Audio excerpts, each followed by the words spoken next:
Entre todos los trastornos de sueño llamados parasomnias, existe una que es la más extraña de todas. Esta tiene como nombre sonambulismo, que es aquel trastorno que hace que, sin necesidad de estar despierto, te levantes y comiences a tener comportamientos extraños. Pasa que en realidad, cuando pasas por esta etapa, técnicamente estás despierto, pero con una distorsionada percepción de la realidad. Y recordemos que los sueños carecen de sentido. Ahora imagina lo siguiente. Te despiertas en tu cuarto y escuchas un grito proveniente de la sala. Vas a averiguar de qué trata y encuentras a una criatura extraña atentando contra la vida de tu familiar más querido. Y haces lo más lógico. Tomas un objeto contundente y terminas atacando brutalmente a aquel intruso. Finalmente vuelves a despertar y lo primero que tus ojos alcanzan a ver es una horrible y sangrienta escena. Lo que vas a ver en este top son casos donde el sonambulismo ha llegado demasiado lejos. Sea como sea, quedan bajo tu propio criterio. Hoy te presento 7 casos de sonambulismo homicida.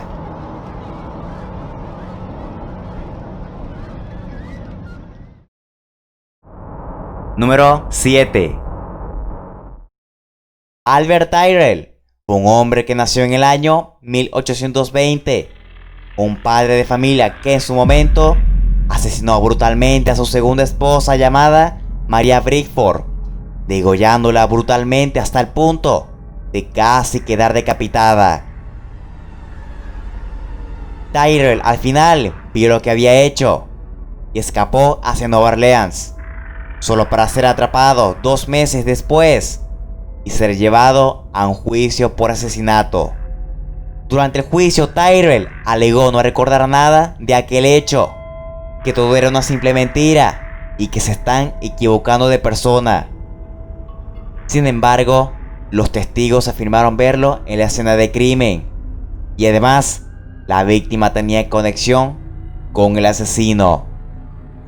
Pero como habían contratado a un abogado bastante astuto, alegó que el acusado estaba bajo la locura del sueño, es decir, al ser sonámbulo no pudo estar consciente de aquel hecho y por lo tanto es inocente. Y sumándose que no había motivos por los que él mató a la víctima, fue declarado inocente. Este es el primer caso de asesinato sonámbulo que tuvo éxito en toda la historia de la ley estadounidense.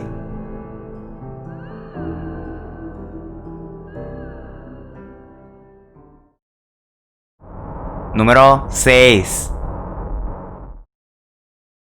Antes que nada, tengo que decirte que no hace falta que los casos sean de simple espontaneidad.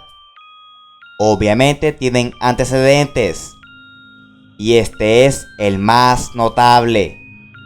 La historia trata sobre un hombre proveniente de Glasgow llamado Simon Fraser. En una oscura madrugada del 1878, Simon comenzó a soñar de que su hijo de 18 meses era atacado por una criatura, lo que despertó su instinto de supervivencia. Para proteger a su hijo, tomó la cabeza de la criatura y la destrozó con todas sus fuerzas. Y el peligro había acabado. Lo que no se esperaba el pobre hombre es que todo esto resultara en una tragedia. Y pasó lo siguiente. Luego de despertarse, se le dio a su cuarto sin saber nada de lo que había pasado.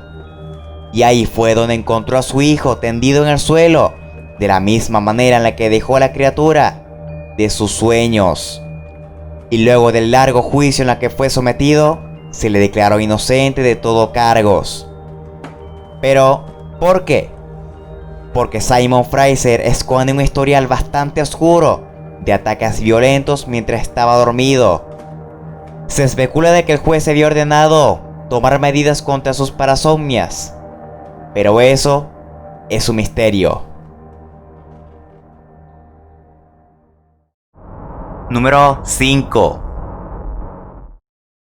Algo que te tengo que decir sobre este puesto es que no se trata de un caso ocurrido en los 1800.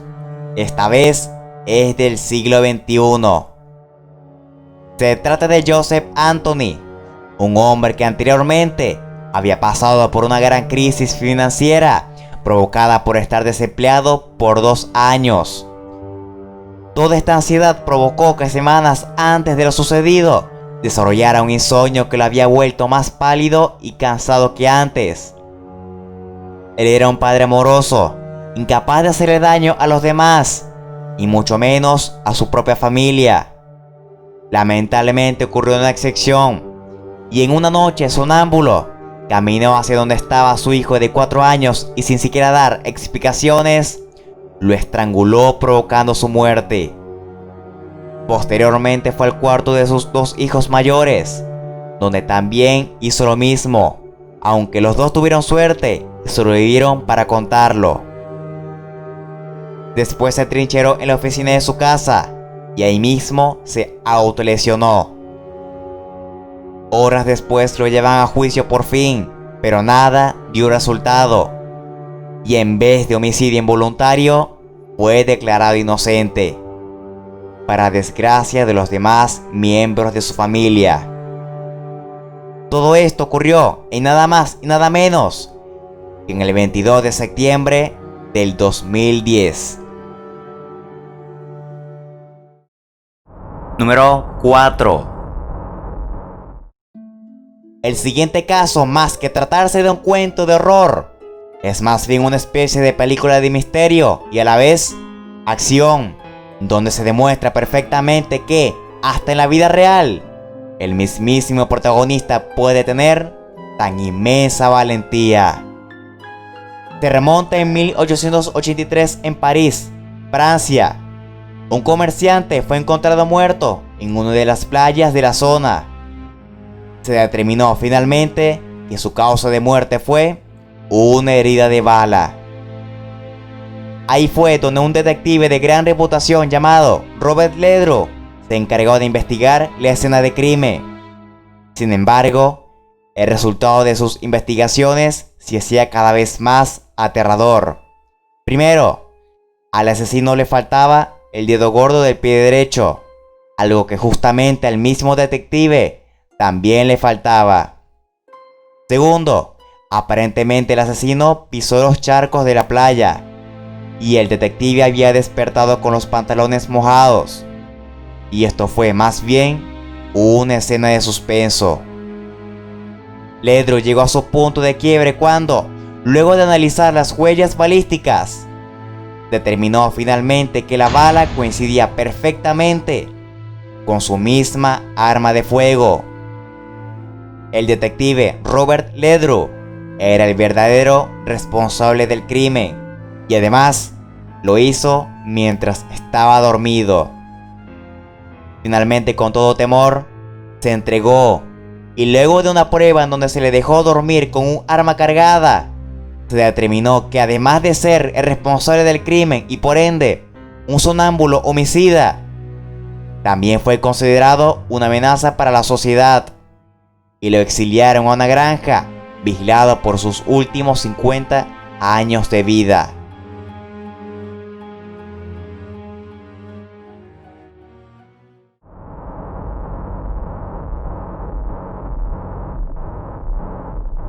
Número 3. Joan Kaiger fue la hija del vicealcalde de Covington llamado Carl Kaiger, un padre que más que ambicioso se le recuerda como alguien paranoico. El tipo tenía una seguridad enorme, pasando por cerrar todas las puertas de su casa y también por tener armas de fuego repartidas por toda la casa. En la noche del 17 de agosto de 1943, su hija, Joan Kaiger, soñó que 2 sombras estaban disparando contra su familia. Rápidamente tomó 2 armas del gabinete de su padre y, en un acto de defensa propia, les disparó a cada uno.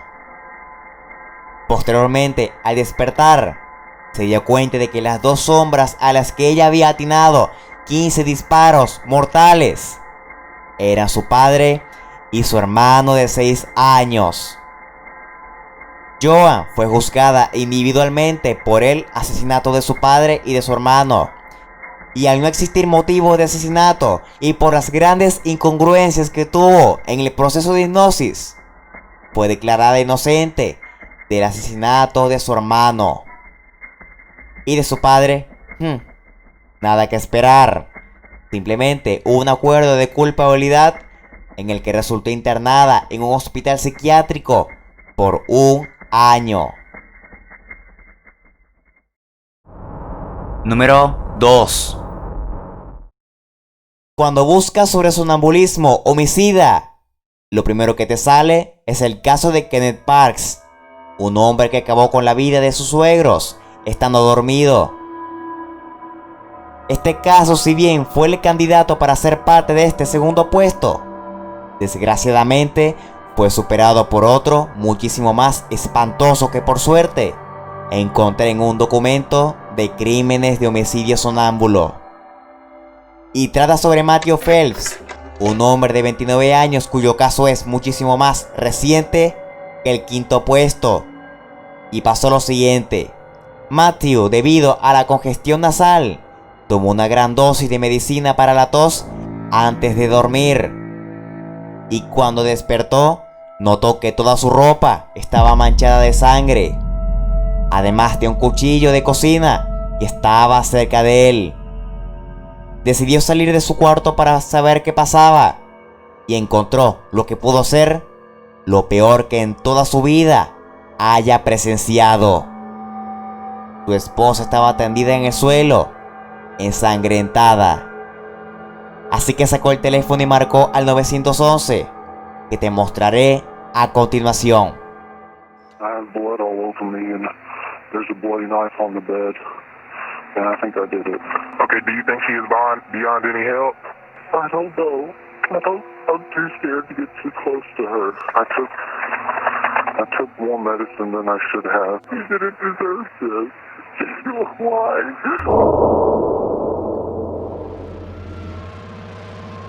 Resultado: la víctima tenía 123 apuñaladas en todo el rostro, distribuidos en el cuello, garganta, torso y brazos. Matthew fue declarado culpable por homicidio en primer grado y sentenciado a cadena perpetua sin posibilidad de libertad condicional. Y quién sabe si en verdad era inocente. La razón por la que esto queda en el segundo puesto es porque el primero que verás a continuación te hará morir por dentro.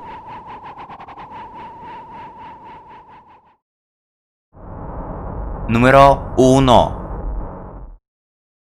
No hace falta hacer otra larga introducción, pues por esta vez iré al grano directamente. Alex Crane es o fue un adolescente de 14 años que vivía con sus padres. Un joven cuyo futuro era prometedor y además de eso, no tenía ni siquiera antecedentes que lo fueran a condenar, siendo nada más excepciones que comete todo el mundo. Una madrugada del 9 de septiembre del 2010, los vecinos comenzaron a oír disparos provenientes de la casa. Y posteriormente, Alex, quien aparentemente sobrevivió a aquel hecho, llamó al 911. Y aquí te pongo la llamada. Okay, what is your name? Alex, Alex, what's going on? my parents were shot. Your what? My parents were shot. Your parents were shot? Yes. Stay on the line, okay? Alex, how old are you? I'm 14. 14, where are they now? In the bathroom. Okay, who shot your parents? I did. You did? Yes. Okay, stay on the line with me, okay? Okay. Get you some help. Was it an incident, Alex? How did this happen, sweetie? Oh no. You don't know? First thing I was sleeping, the next thing I know, I had a gun in my hand, my pants on the ground. Okay. Tras investigaciones, todas llegaron a una misma conclusión. Alex Crane es culpable por el homicidio en segundo grado de sus padres. Este caso es bastante extraño y a la vez triste, porque si de verdad todas las evidencias apuntaban hacia él, entonces, ¿cómo puedes explicar que él se veía bastante conmocionado? ¿Qué tan mísero motivo va a tener para realizar tal homicidio? Y lo peor, ¿cómo un adolescente de 14 años cuyo antecedente penal es escaso va a realizar tal atrocidad? Lamentablemente fue sentenciado a 20 años de prisión y su único testimonio fue que despertó de pie con un arma en la mano. No olvides suscribirte para más videos así. Sígueme en las redes sociales. Actualizo periódicamente. Suscríbete a Maxquio, el canal de software que me proporcionó los programas necesarios para llevar a cabo este video y sube contenido interesante. Armando hablándoles. Adiós.